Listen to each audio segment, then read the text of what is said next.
All right, everyone. Welcome to episode 4 of Strictly Sports with Jacob Browne. We have a lot to talk about today. FAU is going to the Conference USA Championship game. But before we get to that, let me introduce, as always, Mr. CJ Uri. How was your holidays, man? Great holiday, great football, and how about them Cowboys? Oh, yeah, that made my Thanksgiving, man. That made my Thanksgiving. And we would also like to welcome in Mr. Mitchell Roshel. He is the Assistant Director and the Career Center Liaison. Mitch, we're just going to bring you on here. First of all, Mitch has allowed me to go to Hubbard Radio, Fox Sports Radio. This year we were able to explore internship opportunities there and job opportunities at Hubbard Radio, which is an affiliate of Fox Sports Radio. Mitch, obviously you work at the Career Center. Is there anything you would like to go into in regards to that?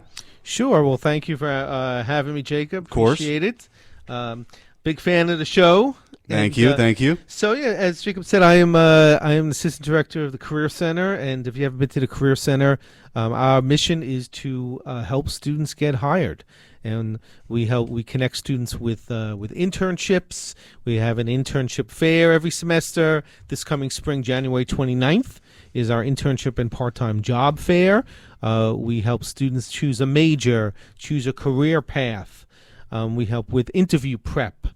Full-time positions as well. We have a lot of great job shadow programs. If you haven't used Handshake, I highly recommend Handshake. It's a tremendous tool. You can register for events, search for internships, full-time jobs. It's a great time right now. There's a lot of great internship and job opportunities out there. Very important. All the employers that we work with tell us they want students who have done internships. It's a great way to explore your major, gain experience, develop your skills, the NACE career skills like communication skills, digital technology, teamwork, leadership, things of that nature. Many times internships lead to full-time jobs. So you can schedule appointments on Handshake. We have walk-in hours Monday through Friday at the main career center, 9 a.m. to 4 p.m. If you need help with your resume, you can come in and we can help you with that. So we're here for the students. And once again, our goal is to help students get hired. Well, that is great stuff. And like I said, Mitch, you set up that meeting with us with Hubbard Radio and Fox Sports Radio, and that was an amazing experience just for me. It's been a lifelong dream of mine to be a broadcaster and just to be able to go in there and see what they do every day and just see their techniques and learn some tips from them. It was amazing. And, I was able to exchange information with some of those people. So, just for me, in one visit with the Career Center, I was able to gain so much. So obviously, if you ever need help with internships, jobs, please go see Mr. Mitch Roshel. So let's get into this, guys. FAU is going to the Conference USA Championship game this year. They beat Southern Miss on Saturday in a big game, 34-17. By the way, CJ, I will point you out. Before the game, he texted me that FAU would win 35-17, 1 point off. So pretty impressive there, CJ. But what are your guys' first impressions on that loss and previewing the game ahead? We'll start with you, CJ.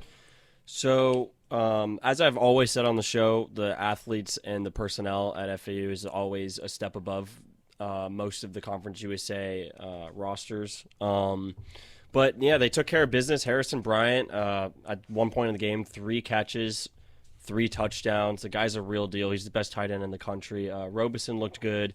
They ran the ball well, and the defense at first, the first couple drives, I think both teams were feeling each other out, and I thought that Southern Miss would be a little bit better in the trenches as the game went on, but FAU won the battle, which is big, going into UAB this upcoming weekend, and yeah, the only downside was the showing from the students. That's about it. Yeah. What about you, Mitch?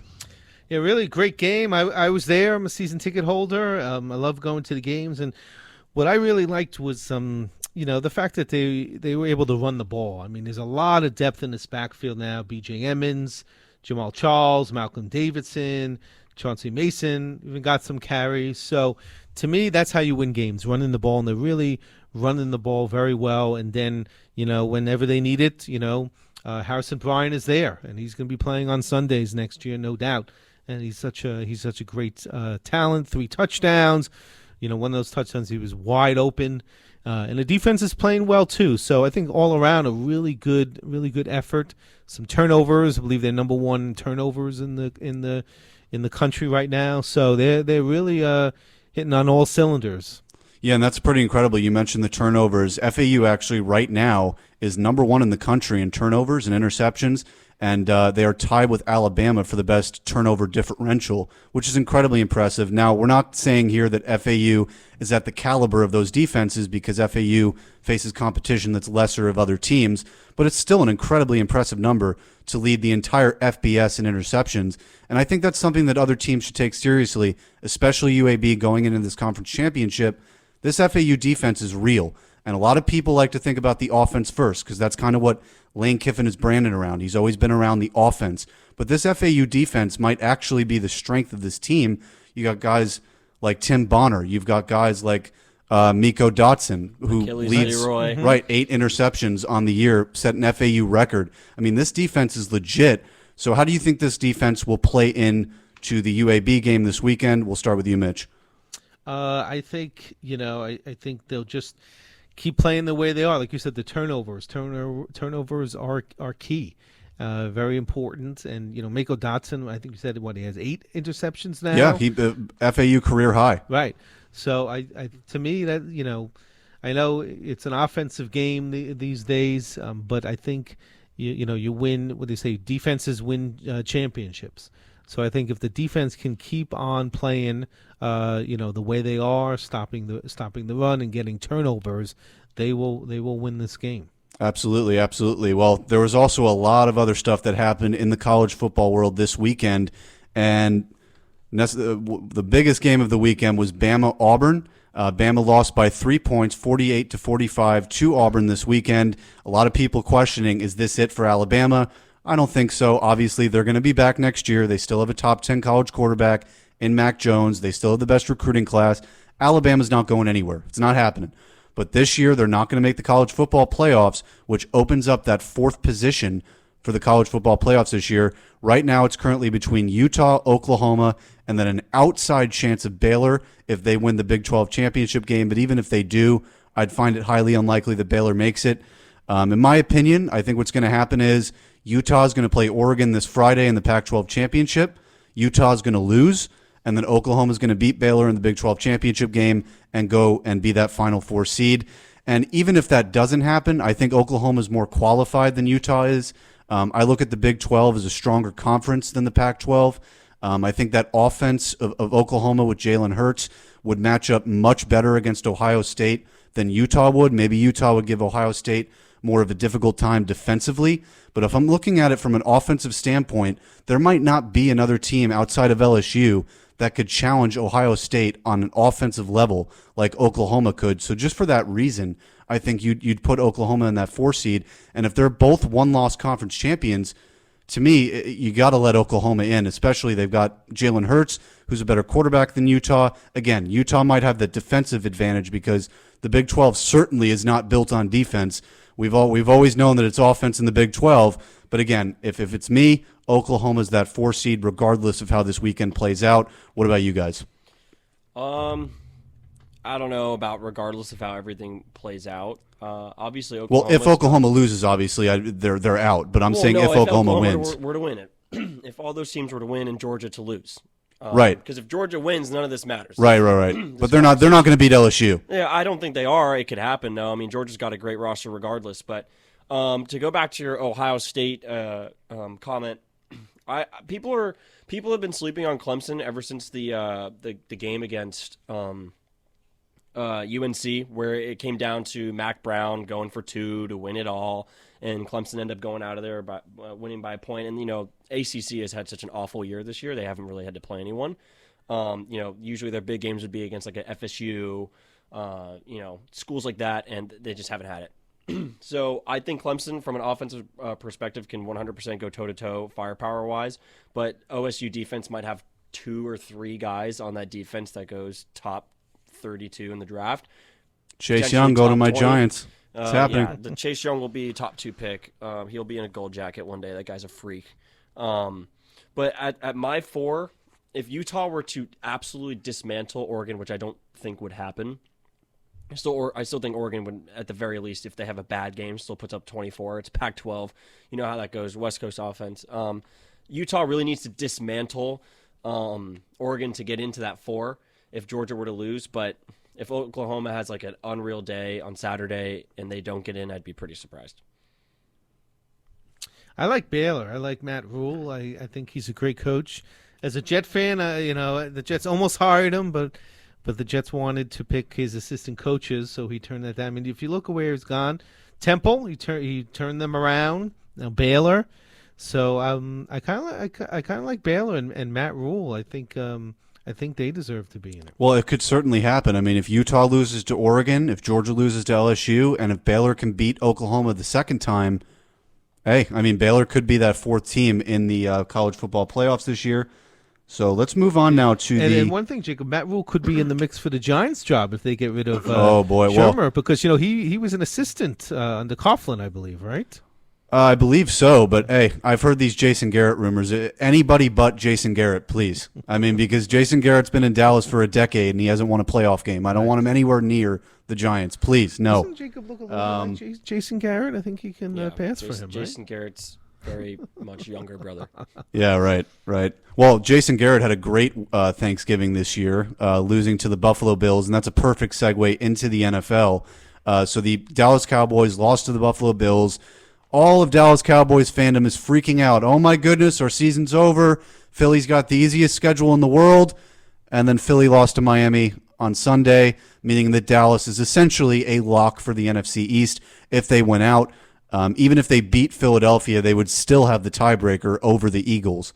So even in a year where Dallas might not have that record, I think regardless of the record, Dallas is a playoff team. So I'm glad it kind of it turned out the way it did. Philadelphia was not a playoff team, so I didn't want them to make the playoffs just because they had an easier schedule down the stretch. Well, regardless of if Dallas wants to be a playoff team or not, they'll probably be a playoff team anyway. Well, that division's having an awful year. Yeah. I mean, the Eagles go into Miami and lose. Their defense looked horrible. Ryan Fitzpatrick dismantled that defense with a way below average O-line in front of him. I mean, their season's over, but it's looking like the Cowboys can go 8-8, 9-7, and still make the playoffs and be the division winner. So regardless of if Jason Garrett screws it up, too bad, they're still going to be in. Yeah, it's very strange. The NFC East for years used to be one of the strongest divisions in the league. With the Cowboys, Giants, Redskins, and Eagles, and now it's one of the weakest. I remember several years ago when the Seahawks made the playoffs. They won the division 7-9 and actually hosted a home playoff game. So yeah, it's very interesting how that plays out, and really an interesting year how the Cowboys really could just have blown away and taken that division, and they really just haven't at 6-6. Right. I mean, and the thing is that they have the talent, and it's on both sides of the ball. You've got Zeke, who's a top 5 running back, Amari Cooper, a top 5 wide receiver. You've got Dak Prescott, who's a top 10 quarterback. Even though I'm kind of waning off that a little bit because I've seen some stats over the last few weeks. Dak against playoff teams, his stats are bad. I don't have the stats in front of me, but his stats are not what they are against non-playoff teams. Let's just say that. But still, I think he's a top 10 quarterback. And then on that defense, you have players. You got Sean Lee, Leighton Vander Esch, Jalen Smith. There's some dudes on that defense, and for some reason, they're 6-6. Well, it's the coaching doesn't help out anything really. I remember there was, it was 4-down territory, and it's 2nd and 7. Okay, let's take a shot down the field. 3rd and 7, let's take another shot down the field. You got and then Zeke. On 4th and 7, let's try to inch closer to the first down. But 2nd down and 3rd down, you have Ezekiel Elliott. That's at the very least going to pick up 2 or 3 yards for you. If you run it up the middle, you would have been there on 4th and 1 off 2 Zeke runs at the very least, or at least dump it off, do something. The play calling is horrible. Jason Garrett isn't the guy over there, but I feel bad for Jason Garrett because I feel like it's a very toxic situation when a coach goes into Dallas. Jerry Jones is so hands-on. I mean, he's in the locker room after the game doing his own thing. As a player, well, supposedly like, Jerry was on the brink of tears going into that Cowboys locker room. And, something we haven't talked about, though, with that game was Devin Singletary, huge game. FAU, yes. Big-time stuff. Mm-hmm. He looked great. I mean, after that touchdown that he had, they zeroed in right on Jerry Jones' face. He was about to burst. So that's good for FAU. And, yeah, I mean, it was a good Thanksgiving in that regard. For sure, It really is interesting that Jason Garrett has lasted this long because I figured with Jerry Jones would have a a shorter leash. But it's very interesting, and you're right, because they do have a lot of talent, and he hasn't won anything there. So it's very interesting that Jerry Jones has been patient. Right. I mean, he's gotten everything he's asked for. He asked for a defense, he got it. He asked for an offensive line, he got it. I mean, he's got. You could argue Minnesota, who's 8-3 right now, or 8-2 right now, they're facing Seattle tonight, so they're going to lose. But the offense, the talent overall, I think for Dallas might be just as good as Minnesota's, and a lot of people consider Minnesota have the best total roster in the NFL. I think Dallas is right there with them. I think the Cowboys are going through what kind of the Rams are going through right now. I think the Rams have top, like you look at the top to bottom of the roster, they're a top 5 roster in the league easily, but look at their record. They're like 7-5, something like that. And, it's the same thing with the Cowboys. The Cowboys have an unbelievable roster. They've got guys on both sides of the ball, and it's just not getting done somehow. And as a fan, you're like scratching your head because you see, out in Seattle where, Seattle goes to the 49ers and Russell Wilson he somehow makes sure his team gets the win on his own, it seems like. And it's just not sticking there in Dallas. Buffalo to go into Dallas on Thanksgiving. Dallas is notorious for the Thanksgiving game, and they rarely lose on Thanksgiving, and Buffalo is a team that always underwhelms against bigger time team names. And one thing we haven't mentioned, how huge that win is for Buffalo. Huge. They're in the playoffs now. Yeah, and Buffalo has a really good defense. They've drafted well, Singletary and Josh Allen, and on the defense. So they have drafted well. So it's no fluke there that they're having a really good season. No fluke. And hey, getting back to the Cowboys, they lost to the Jets, so things are bad. And I could say that as a Jets fan, things are bad when you lose to the Jets. Come on, hopefully the Giants have the Giants played them twice yet this year. No, the Giants don't play them twice. They're not divisional opponents. No, the Cowboys. Giants and Cowboys. Oh, I thought you were talking about the Jets. I thought you were referring to the Jets. My bad. No, yeah, but so before we circle back into the NFL, I forgot to mention something in regards to FAU football. So we just kind of want to calm people down a little bit, kind of explain this. Lane Kiffin has been in the rumor mill a little bit in the last few days. There's an open coaching spot in Arkansas, which is an SEC team. They're rumored to be interested in Lane Kiffin. There was a tweet out there circulating around social media that there was a plane from Arkansas that landed in Boca Raton to speak with Lane Kiffin. They met for about 3 hours, and the conversation was, quote, productive. In my mind, that means he's gone.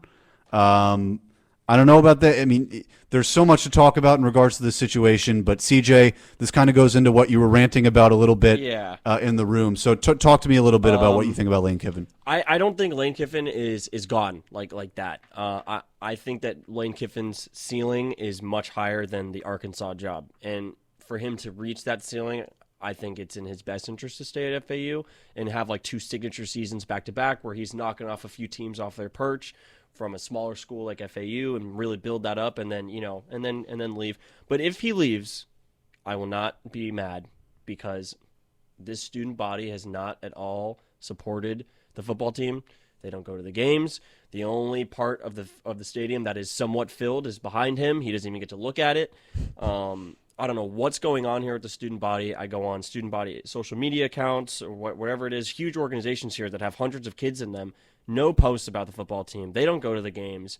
It's so sad. It's ridiculous. This is a D1 program. They're just putting in a $90 million facility right next to the stadium. From a business administration standpoint, the school has done everything right. They hire a Lane Kiffin who coached at Tennessee, offensive coordinator at Alabama, coached in the NFL for the Oakland Raiders. He's coached at USC. He's been everywhere in football, the pinnacle of football at these programs. Like, these are storied programs, and he's here in FAU. And no coach should have to go on Twitter and urge people to come to the game. Like, you don't see the coach at UF do that. You don't see the coach at FSU do that. You don't even see the coach at UCF tweet, hey, it'd be great if everyone could come to the game. It's embarrassing. So if he were to leave for Fayetteville, I don't blame him whatsoever. Do I think that's the best move? No. Arkansas is literally rock bottom right now. I'm holding out hope, but I really hope students go to the game. If they can win this conference championship, they've got a huge opportunity to play a Power 5 school in a bowl game. Huge for the school. FIU just got their first Power 5 win against UM the other day, and FAU is a much better team than FIU. The ceiling for this program is so high, but with Lane Kiffin leaving, it diminishes a lot of the production that we've done over the years, and I'm not going to blame anyone other than the students who literally don't show. Everybody here complains about wanting to go to a bigger school and wanting to go to a bigger D1 program, but you have the program here and you're not supporting it. So why would you go elsewhere? No one else wants to accept you. You're not a good fan. Some great points there, CJ. What do you think, Mitch, about Lane Kiffin potentially leaving FAU? Yeah, it would be a big blow. He's done a really great job, obviously on the field, but also off the field, really, putting FAU on the map, throughout the country, helping with, I think, applications and enrollment and just a lot of excitement. I have season tickets. I've had season tickets since I started working here, and I really enjoy going to the games. It's a lot of fun. It's a beautiful stadium, not a bad seat in the house.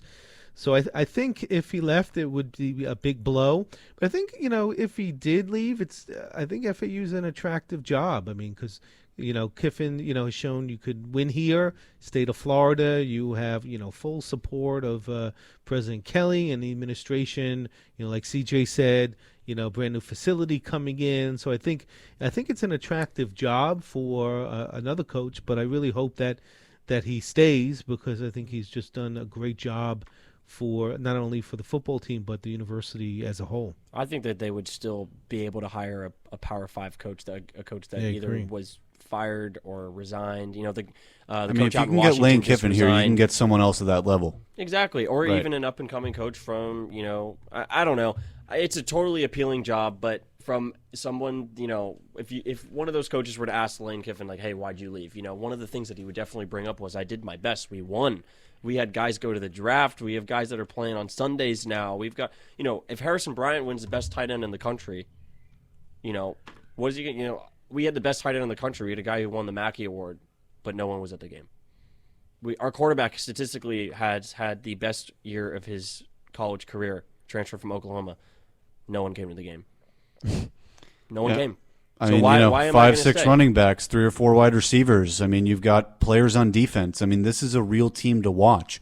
And part of it to me, I think, also, that kind of gets fans to not believe in the team. When you have a home game like UCF, and UCF comes in here and they just wreck you, that might diminish some support from some football fans that might not know much about football. They might go, oh, man, they're losing to UCF. We got no chance against anyone. Maybe more casual football fans are looking at that and they're saying, what is this? Well, but Lane Kiffin himself said before the year even started, I wasn't here when they scheduled these games. yeah, I wasn't the coach when they scheduled Ohio State, and then after Ohio State, let's go home and play UCF. I didn't schedule those. I'm sure if Lane Kiffin could go back and talk to those guys, they would have scheduled UCF, tried to schedule UCF mid-year when they had some games under them. You don't go to the shoe and get 28-0 after a first quarter and then somehow find some positives to come home and play a UCF team that is much, much better of a program than people give it credit for, just because of their cheesy "we're all national champions." yeah, sure. It's just these types of things that's going to run a totally elite offensive mind out of Boca Raton, and I'm praying that he stays. I really am. I hope that he builds something here, but if he leaves, I wouldn't blame him whatsoever. I know Fayetteville might not be an attractive place, but he's going to go there on Saturdays, and it's going to be packed, and he's going to have a bunch of people screaming his name, and some people want that, and I don't blame him whatsoever. Good stuff, guys. Good stuff. So we're going to keep talking about the NFL here. We're going to go back to that, and we're going to talk about we didn't really go into the Baltimore-San Francisco game. So basically, I was watching this game. This was a game I had to watch. I was home this weekend. My family and I, we were going to go see Knives Out in theaters. We were all excited, and I was like, "No, I kind of want to watch San Francisco-Baltimore. Like this is the game of the week. I want to see this." And Lamar Jackson. Here's the thing.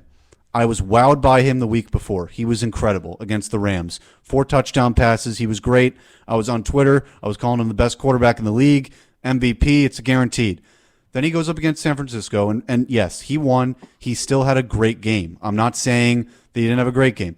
But there were some moments in that game that I'm looking at and I'm saying, come playoff time, he can't be making some of these mistakes. He had several passes, very short range to his tight ends. He was just missing them. He had a fumble today, not today, but yesterday he fumbled for the first time and lost a fumble. And I'm still, listen, he's improved on his passing, but in the playoffs, you need a guy who can kind of air it out. You need a guy who can maybe throw a Hail Mary or throw a 30, 40-yard pass. Lamar's not that guy. I'm not saying that the Ravens are not going to go to the Super Bowl, and just because Lamar fumbled a ball and, missed a few guys in targets that they're, Lamar Jackson's nothing. What I'm saying is I think he needs to develop his passing game a little bit more before I say, okay, Baltimore's this perennial playoff team that's automatically going to the Super Bowl. I think the surrounding team around Lamar is also a contributing factor into their success. They have an incredible defense. Their offensive line's great. They've got 2 tight ends. They've got receivers. They've got Mark Ingram. So Lamar's great, yes, but I think that supporting cast around him helps, and I think come playoff time, he needs to improve on some of those little things. What do you guys think as far as Baltimore is concerned going beyond this week as we go through the season? Well, I think, this is only his second year in the league. Yeah. Okay, so we still don't even know what he is yet, and he's still developing. But what's the Ravens' record? They're 10-2, right? Right. They're number 1 seed in the AFC. Right. So he wins. So he, good quarterbacks find a way to win, even if they have a bad game. It's almost like a pitcher.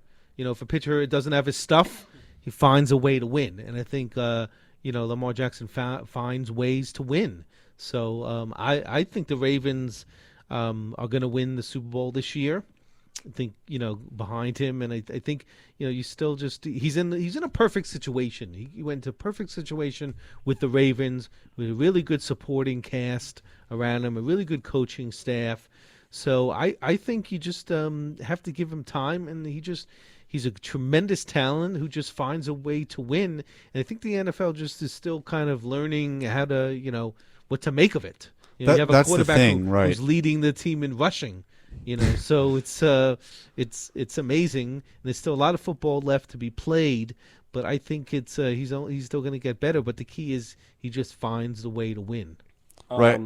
In terms of Lamar Jackson, I mean, to win against the 49ers, which in my opinion, I'm huge on Russell Wilson and the Seahawks this year. I don't think the Seahawks beat the 49ers twice at home because the 49ers will probably have home field advantage, and if the Seahawks were to run into the 49ers at any point in the playoffs, it would be in the 49ers' house. I don't think that they win twice at San Francisco, which would be an unreal NFC championship matchup. I think we just witnessed the Super Bowl matchup this Sunday. But wow, did the 49ers do their absolute best at containing Lamar Jackson on round 1, because there's going to be a round 2. That strip that they had on Lamar was huge. That was I haven't seen that from Lamar Jackson in so long, or a defense even doing that. So they at least schemed properly. But I do agree with your deep ball analysis of him and his throwing. His deep ball completion rate, this is per player profile index. His deep ball completion rate is 20th in the league. His pressured completion rate is 25th in the league. Right. I mean, how long can you be a running back as a quarterback? How long is that sustainable? I mean, for this year, maybe, but once teams learn how to cover him, I mean, the first time he faces a defense like San Francisco, fumbles the ball, he misses multiple guys on targets, I'm a little skeptical. But he still gets the ball down the field and they win. Justin Tucker was able to come out and kick that field goal. Justin Great Tucker, kicker. man. I have him on my fantasy team. Great kicker. And an opera singer, by the way. Yeah, he's great. He's got a great voice, which I didn't know about until yesterday. But in terms of true passer rating overall, as a throwing quarterback, he's 4th in the league on passer rating. So okay, he's the MVP this year, probably. I mean, that pains me to say. I'm a huge Russell Wilson fan this year. It's going to be between them two. I think he's going to win it anyway, but I agree in a sense with your Lamar Jackson analysis of his deep ball throwing, but if you're a Ravens fan, you're a Ravens coach on the staff, a player, your last concern as a Ravens fan / player / coach is Lamar Jackson. You're going to let him do his thing. That's a great point there, yeah. I mean, you're not really concerned with what Lamar's going to do, but so let's move on here in the NFL. So since this is the last show before Christmas break, we're going to go and do some NFL playoff predictions here. And for the most part, you kind of have a general sense of who's going to make it and who's not. The NFC is essentially a lock at this point for who's going to make it. So I'll just start in the NFC East, just based off of Philly losing to Miami. Like I said, even if Philly wins out, Dallas would still have the tiebreaker over Philadelphia if Dallas wins out as well, which I think they will. So Dallas is going to win the NFC East. I think Green Bay's got the NFC North. Minnesota in that division will get the second. I think Minnesota will get the second wild card. I know they're 8-2 or 8-3 right now, but the loser of the NFC West is going to end up being the number 1 wild card team. And then in the NFC South, the Saints have the division on lock. I think they actually already formally clinched. I think they're the first team to clinch a division so far. And then I have Seattle winning the NFC West, with San Francisco as that number 1 wild card. Minnesota is the number 2. Something I didn't mention before, Dallas winning the NFC East isn't necessarily a good thing. I mean, they're going to get in there in week 1 in the playoffs. They're going to have to face San Francisco or Seattle in round 1 of the playoffs. So Dallas is one and done regardless. But then you move on to the AFC. Patriots obviously have the East.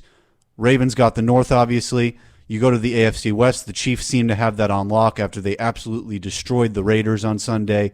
And then you look at the AFC South, and with the Texans win on Sunday, they have that division pretty much on lock as well. And then in the wild card race, Buffalo has that number 1 seed already, essentially. I thought they had that on lock either way, but with the Dallas win, that's even more so the case. And then that second wild card in the AFC is where there's going to be some question marks. Who is going to be that final team? It's really the only playoff spot right now that is really in contention. If I'm looking at it right now, Pittsburgh's in that spot. Based off of their schedule, I don't think that they're going to make the playoffs. I think they end up being a 9-win team. Same thing with Tennessee. I think, yes, they've been on a nice run, but if you look at their schedule, they'll be a 9-win team. Yes, I know the Raiders have had pretty bad losses in the last 2 weeks. I think the Raiders are going to end up being that second wild card in the AFC. I think John Gruden, I just have a feeling. It's one of those feelings you have in your gut. I like the way John Gruden deals with that team. You got Josh Jacobs, who's been one of the best running backs this year coming from Bama. You have Derek Carr, who's a borderline top 10 quarterback. Tyrell Williams, Darren Waller. You've got dudes on offense. Then you have guys in the draft that they got on defense. I'm looking at this Raiders team, and if you look at their schedule, they can end up being a 10-win team and just making it based off of schedule. Maybe they're not as good as a Tennessee. Maybe they're not as good as a Pittsburgh. But just based off schedule, I think the Raiders are going to end up being that second wild card team. CJ, we'll start with you. What are your playoff predictions? So, as far as the AFC goes, let's go through the first 4 teams here. Ravens, Patriots, Texans, Chiefs. That's just off of teams that have won, that are probably going to win their division. I would look out for that Houston Texans. That's AFC South, right? Yeah, Houston Texans. Yeah, AFC South. I would watch out for that division because the Tennessee Titans are playing good football. My Miami Dolphins reject Ryan Tannehill is playing unreal football out in Tennessee. They're playing really well. Okay, yes, but so if I'm correct, Houston and Tennessee play each other twice. To end the season? Right, they have not played each other yet, so I think they play each other twice. I don't see Tennessee going 2-0, and quite frankly, I don't even see them going 1-1. Yeah, you're right. Okay, so I would still look out for that division regardless. I mean, the Titans play the Raiders, Texans, Saints, and then the Texans again. They've got a really tough road ahead of them. Yeah. Which bodes well for the Pittsburgh Steelers, which is not good for me. My Miami Dolphins own that draft pick. I need them to start losing. But the Pittsburgh Steelers will be playing the Ravens, the Bills, and the Cardinals. Those are their only actual tough tests over the next couple weeks. Right, I think they go 1-2 in those 3. Yeah, I think they lose. They could lose all 3. It's the Steelers, so they won't do that. They will lose to the Bills. They'll lose to the Ravens.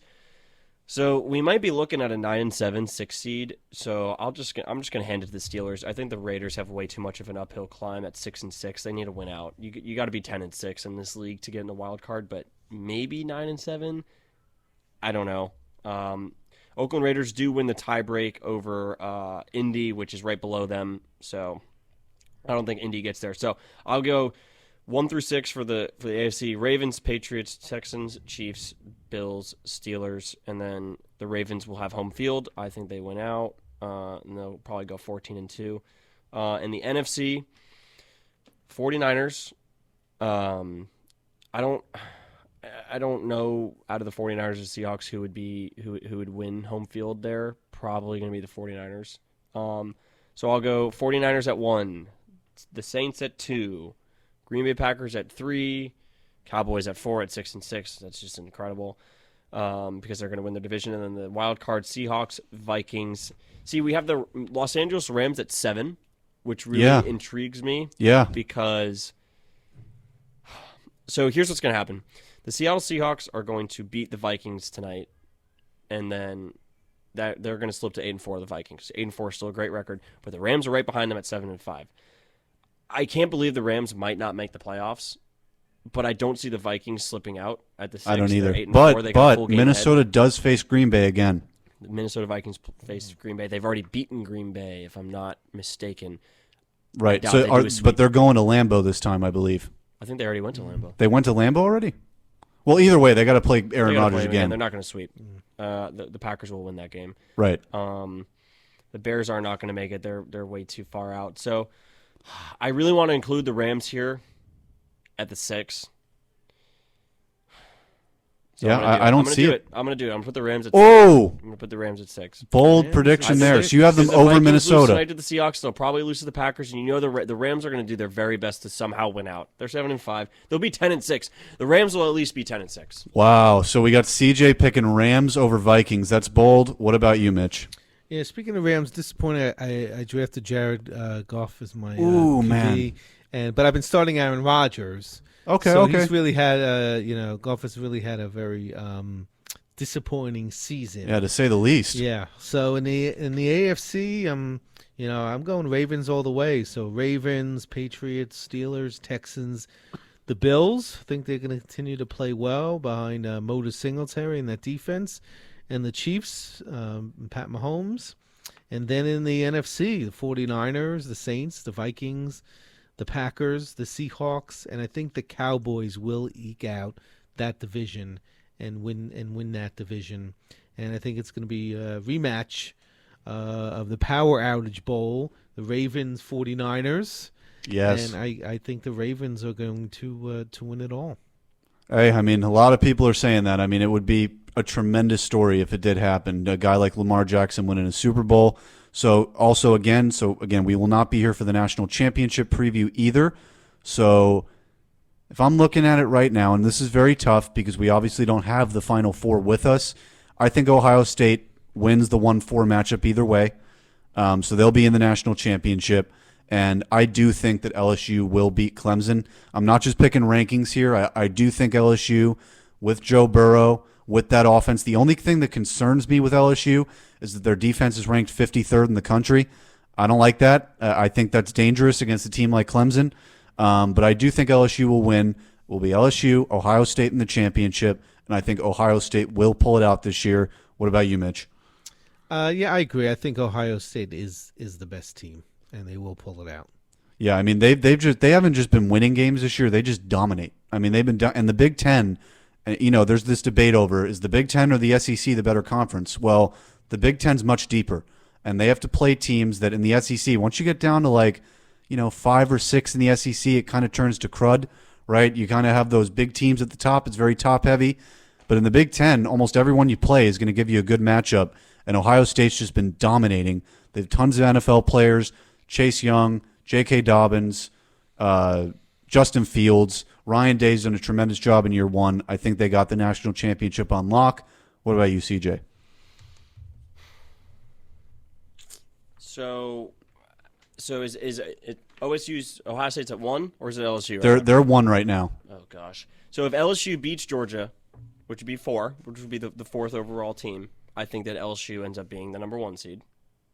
Okay. Over Ohio State. Okay. I'm sure they give them that. Ohio State's playing who? Wisconsin. They play Wisconsin. Yes. It's just it's not a.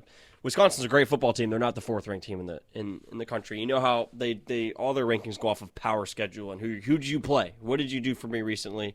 LSU's going to beat Georgia. I think LSU goes up to the 1 seed. They'll dismantle whoever the 4 seed is, whether it's Utah, Oklahoma. LSU's just that good this year. I don't know if they would dismantle Oklahoma, but they'd win. It'd be a shootout. But I believe you there. Yep. So what an unreal game that is. Round 1 would be Clemson, Ohio State. That is such a great game, and it's so hard to pick against Clemson. But I can't find a reason why Ohio State would lose that game. But Dabo. Oh, I don't know. Yeah, Ohio State, LSU in the final. And since you picked Ohio State, I'm going to go ahead and pick LSU. Okay, so we got to have differing opinions I'll on that take one. Joe Burrow. There you go. Joe Burrow. Hey, there's nothing wrong with that, man. I've thought about it, and, between the two quarterbacks, sometimes late in games it comes down to the quarterback. LSU has the advantage there against anyone. So what about you, Mitch? Yeah, I think I like Ohio State, and I like really Chase Young. He's just a dominant player. I mean, he's a great athlete, and he also has great technique. So when you combine the two, it's just dangerous.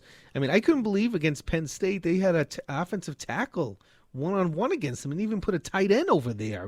I was shocked at that. Yep. So I just think he's a game changer, and I like Ryan Day and Ohio State. I just love I love their program and what they're doing now. So I think they're gonna win it all. Really am pulling for Ryan Day though.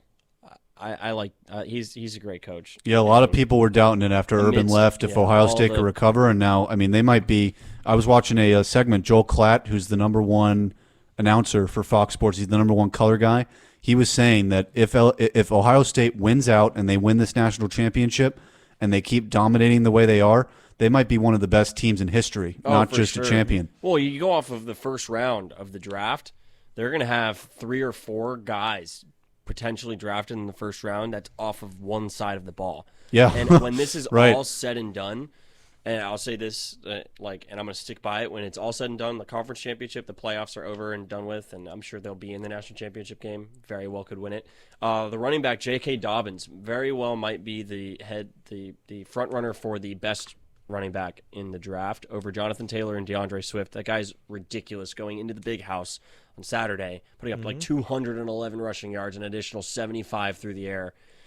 He's really good, really good. And which props to FAU, because for the most part they kept him in check week 1. But yeah, I mean, still looking back, FAU played Ohio State closer than a lot of teams did. I mean, if you look at after the first quarter, FAU played them pretty close. So that's definitely cool to see. Yeah. And speaking of the Michigan-Ohio State game, if you haven't seen the documentary, the Michigan-Ohio State documentary, I believe that HBO put out, it's really interesting, really fascinating. It's great for any football fan, so I highly recommend it. It really just goes through the whole history of the rivalry and the two teams. So it's a must watch for a football fan. Well, I got HBO. I might watch that tonight for sure. That seems very interesting. So let's get into the final topic today, the weekly update on the Astros saga. The Houston Astros have been caught stealing signs from just about every team in baseball in the last 3 years. Even themselves. Yeah, right. So it's come out, obviously, and I'll just go over the rough details again. So the first video that came out was a video from 2017, which showed that when the catcher would put down the fastball sign, there would be no sign from any players. Then he'd put down 2 fingers for a changeup or a curveball, and you'd hear bang, bang in the dugout. What this means is slider, slider. That's what the dugout's saying to the players. This is blatant cheating, obviously. We all know this, right? Now, everyone keeps asking me, oh, what's the problem? People have been stealing signs forever. Yes, with your eyes. You can do it with your eyes. You can do it with your ears, whatever you need. You can't do it using technology. It's against the rules. What the Houston Astros did is they put a camera in center field to monitor what the catcher's signs were, and they had a TV in their clubhouse watching it pitch by pitch to see what he was saying. This is blatant cheating. This is a problem. So now we get to what the punishments are. Now, a lot of people are saying, I think one of the common punishments here is almost a definite fine, basically taking away all of the World Series earnings by the Astros in 2017, which I believe was a total of $70 million. So some people have said take away like 50 of the $70 million from their World Series earnings. I also think personally, you consider a ban on A.J. Hinch, maybe not actually give it. In my opinion, I look at Pete Rose and I say he bet baseball games, which is not as bad as blatantly cheating and reading signs in a baseball game through a camera. So if it were me, I'd be banning A.J. Hinch. Most likely situation is that he gets a year ban. And then other than that, maybe you vacate the title for Houston, which I would do automatically. I don't think they deserve the title. And maybe even take away their 2019 pennant, because if you tell me that Jose Altuve knew that slider was coming from Aroldis Chapman Please, okay? He knew that was coming. There's no way you're early and pulling a slider, especially because he threw it 2 times in a row. Mitch, you're a Yankee fan as well. You're also angry about this. Yeah, there's no way a guy that size, Altuve's size, can hit a ball that far. No, I'm sorry. no. Yeah, I mean, I wouldn't be surprised if they, had used hollow bats or something too. But to me, money's not enough to really hurt these teams. You got to take away draft picks, Yes, and remove them from the field. Remove AJ Hinch, suspend him for a season. Similar to what Sean Payton was suspended. Like when the Patriots got caught, they took away some picks and they're fine. Big deal. Belichick should have been removed from the field. For a few games only. Right. So at Yeah. least. So I think the way you really hurt a team is draft picks and removing them from the field. But if this is true, yeah, it's terrible. It's bad for the game. It's bad for the fans, and it's not right. I mean, you've been watching baseball for longer than I have. Is this at the level of, or is this worse than the steroid epidemic? I think I don't know. it's tough. It's tough to tell because the steroid epidemic, everyone knew what was going on. At least the teams and the GMs and everyone knew. But this, this is different. It does mess with the integrity of the game and a lot. And the Yankees reported this. They knew this was going on, and it's just. Like you said, stealing signs has been going on for years, but not to this level and using technology. Right. So it's just you just can't have it. It's just bad for the game, bad for the league, and it changes the outcomes of games and series. Fans pay a lot of money to go That's really to upsetting. these games. For me, like with the steroid epidemic and the comparison, this form of cheating is just so much more mischievous and annoying, especially like with the roster that Yeah, it's a team-wide effort. Like, it's not just an individual. The Houston Astros, they built, like, I always praise the Astros. I'm not a big baseball guy, but I always praise the Astros because they built everything up from the ground up. They were horrible for years. They built it all up, and now it comes crashing down because of this. And you had a great roster to the point where you didn't even do this. They didn't even need it. And if I'm the commissioner of the MLB, I'm removing the head coach. He is suspended indefinitely, sort of what they're doing with Myles Garrett right now. Like, you're out you're in timeout until we tell you you're out of timeout, and they should not be drafting in the first or second round for like 5 years in a row. And what's interesting, with Carlos Beltran was involved, and the Mets just hired him as their manager. So it's very interesting. What do you do to him? Can you suspend him? They just hired he's just hired as the Mets manager. Right.